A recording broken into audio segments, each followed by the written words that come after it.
Tayo, dalawang commercial na sasakyang pangisda ang nasabat ng Bureau of Fisheries and Aquatic Resources or BFAR Region 1 matapos umanong gumamit ng ipinagbabawal na Danish seine o buli-buli sa magkahiwalay na law enforcement operation sa Lingayen Gulf nitong June 2026. Isinagawa ang operasyon ng Composite Fisheries Law Enforcement Team ng BFAR Region 1 sa pamamagitan ng seaborne patrols. Ayon sa ulat ng BFAR Region 1, alinsunod ang hakbang sa pagpapatupad ng Philippine Fisheries Code laban sa ilegal na pangingisda. Kasalukuyang inihahanda ng BFAR Region 1 ang mga kinakailangang dokumento at ebidensya para sa pagsasampa ng kaukulang kaso kaugnay ng umano'y paglabag sa Republic Act No. 8550 na inamyendahan ng Republic Act No. 10654. Nanawagan din ang ahensya sa publiko na pangalagaan ang yamang dagat at iulat ang anumang hinihinalang iligal na aktibidad sa pangingisda sa mga kinauukulang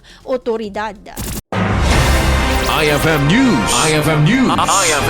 IFM News.